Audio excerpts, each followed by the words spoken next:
When was the last time that you were truly inspired by a speech? It's easy to become jaded when we think about the speeches of some of our politicians. The cynicism creeps in, right? When we consider the last few rounds of US presidential debates, commonly referred to as dumpster fires. We've all had to endure presentations that are banal or boring or just bad. And so we can conclude that words don't really matter, that when our leaders stand up to speak, well, they're all talk. But what about those impactful speeches from history, the ones that hang out in our memories? We can recall their power with just a few words. For example, the only thing we have to fear is fear itself. That's FDR. Or, where there is discord, may we bring harmony. Margaret Thatcher said that, actually. But before her, St. Francis of Assisi. We choose to go to the moon. That was JFK.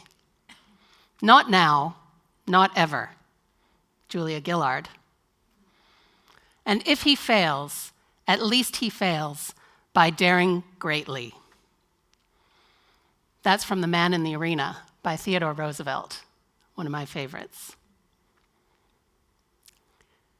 Perhaps these phrases and these speeches stay with us because in some small way they've changed us and they've changed the societies in which we live. The truth is that words do matter, that words, when assembled in the form of a speech and delivered by the right person at the right time, can change the world. There are these seminal speeches that linger in the cracks of history. A great speech can galvanize communities, generate commitment, and inspire action. And when a leader speaks well, they create change. That could be to advance the civil rights movement, to bring a new candidate to power, or maybe even to build commitment to fight in a war. But when our leaders fail to speak effectively, they also fail to lead effectively. And yet, we've lost much of our commitment to eloquence that was first illuminated by the ancient Greeks over 2,000 years ago. About 30 years ago came a wondrous invention, a thing called PowerPoint. And it's become the tail that wags the dog, weirdly directing how many presentations are designed and delivered, and not to our overall benefit. So what is it that makes a speech great? How can we harness the power of words to create change? I'm going to identify the 4 elements of a transformational speech. And it's my belief that you'll start to now recognize them out there in the wild, and maybe even combine them yourself. The first element of a transformational speech is credibility. Why should we listen to you? Do you have authority? Do you have integrity? Do you seem to know what you're talking about? Can we trust you? You see, a speaker needs to have credibility with their audience and also for the subject matter that they're talking about. Sometimes credibility is built on authority, and that's conferred by positional power. Positional power obviously comes with power and responsibility. We look to these leaders to reassure us in times of trouble. US President Ronald Reagan faced just such a situation when, on the 28th of January, 1986, the world witnessed the sudden, disastrous explosion of the space shuttle Challenger. In the lead up to the launch, every news outlet heralded this historic event. At 11:29 a.m., we had liftoff, and 73 seconds later, the space shuttle exploded. Now, it's quite natural to think, what can anyone say at a time like this? How could words ever suffice? President Reagan had to speak that day. He had to step up to reassure people and see them through the trauma. He began by saying, "Today is a day for mourning and remembering." He went on with his televised address to extract some meaning from this tragedy. He said, "We don't hide our space program. We don't keep secrets and cover things up. We do it all up front and in public. That's the way freedom is, and we wouldn't change it for a minute." Reagan rounded out this particularly poignant address by adding a well-chosen line of poetry. He concluded by saying, "We will never forget them, nor the last time we saw them this morning as they prepared for their journey and waved goodbye and slipped the surly bonds of earth to touch the face of God." Reagan wasn't just speaking that day, he was leading. He recognized the obligation and he seized the opportunity to appeal to the character of a nation and perhaps the world. Leveraging the authority of his office, he reminded people of a set of ideals in a time of crisis, all through the power of words. Now, credibility is not always built on the foundation of authority. It can also emanate from within. Let's consider the words of Nelson Mandela at the time of his own trial in 1964. He said, "I have cherished an ideal of a democratic and free society in which all persons live together in harmony and with equal opportunity. It is an ideal which I hope to live for and to achieve. But if needs be, it is an ideal for which I am prepared to die." Now, you don't need to be Nelson Mandela or President of the United States to have an impact, but you do need to put yourself in your message. You have to demonstrate personal commitment if you ever hope for others to follow you. That's where credibility is born. The second element of a transformational speech is purpose. In addition to credibility, a leader must be clear on what they're trying to achieve before they step up to the podium. Leadership is an ongoing challenge of influence. It's such a mammoth task to change how one person thinks, let alone to shift the attitudes and the behaviors of an entire population. Let's take a look at the famous On the Beaches speech by Winston Churchill. Churchill's challenge at the time was to reset public attitudes in the early days of World War II.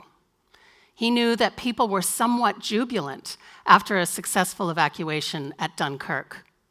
But he also knew that the British population faced the imminent threat of German invasion. And so his purpose was to have the population steel themselves. He needed nothing short of collective and ongoing commitment to the war effort. He said, "We must be very careful not to assign to this deliverance the attributes of a victory. Wars are not won by evacuations." You know, every word in this speech and every aspect of its delivery, including its cadence and its metaphor, is designed to achieve an outcome. I wonder what your reaction is when you hear these words again. "We shall defend our island, whatever the cost may be. We shall fight on the beaches. We shall fight on the landing grounds. We shall fight in the fields and in the streets. We shall fight in the hills. We shall never surrender. And if, which I do not for a moment believe, that this island or a large part of it were subjugated and starving, then our empire beyond the seas, armed and guarded by the British fleet, would continue the struggle until, in God's good time, the new world, with all its power and might, steps forth to the rescue and the liberation of the old. Such a powerful collection of words. Winston Churchill never overtly stated his purpose, and yet it's crystal clear. Now, not far away, but about 400 years earlier, Queen Elizabeth I addressed her troops before battle in what's now known as the Tilbury speech.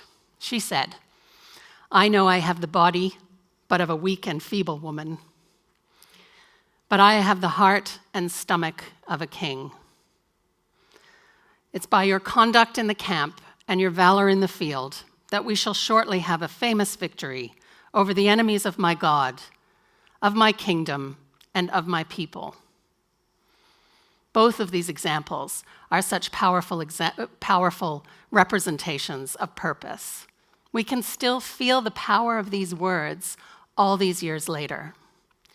To put it another way, great leaders know when to speak with purpose, on purpose.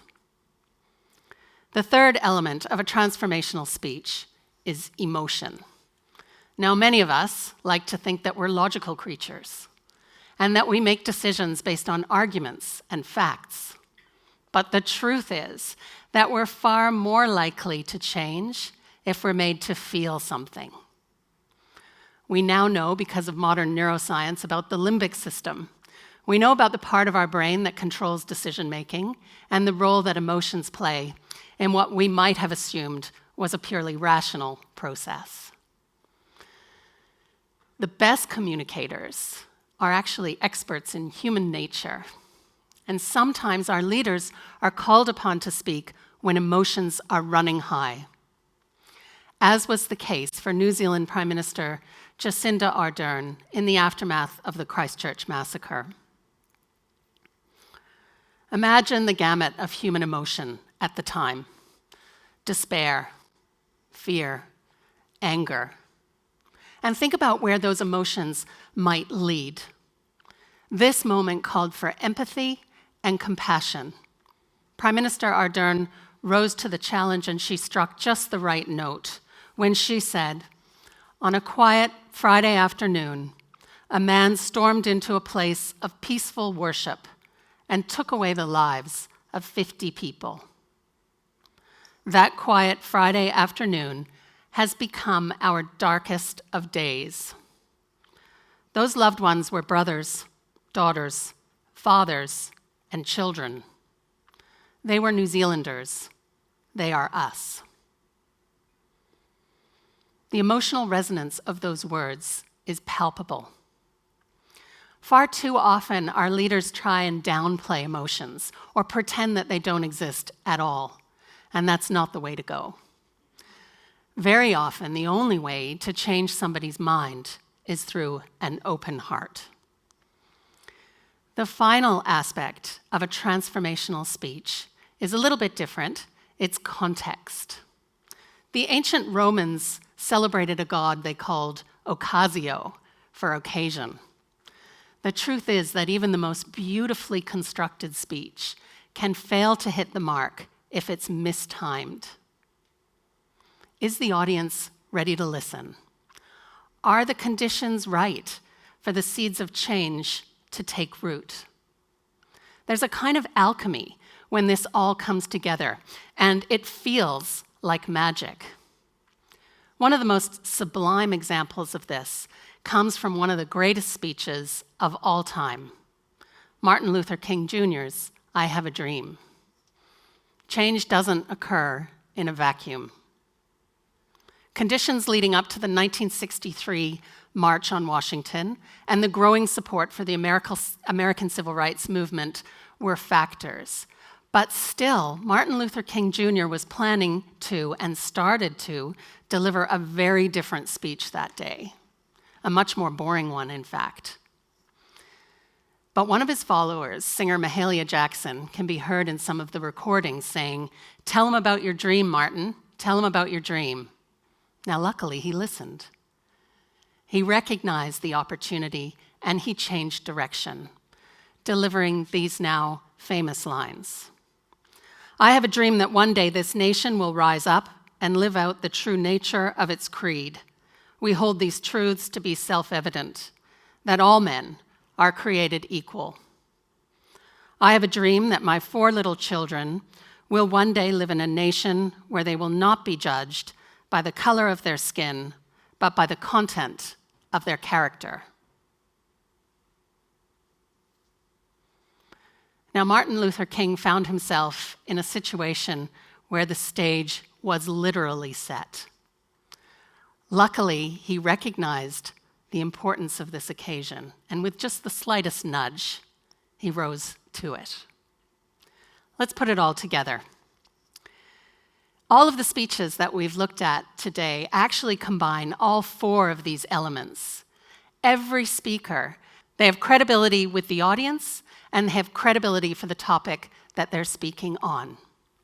They also have a clear sense of purpose. They know what they're trying to achieve with their words. They both embrace and leverage human emotion. And finally, the glue that holds it all together, they have a clear sense of context. The truth is that there's many things that we can all do to improve our public speaking capability, and we should do those things. Maybe you can learn to project your voice better, master stage presence, strip out filler words. You can even learn to build more coherent arguments, to tell better stories, and to master the art of rhetoric. But you won't really be leading with your words without these 4 elements. Though you might be entertaining and you might be informative, will you really be creating change? Thank you.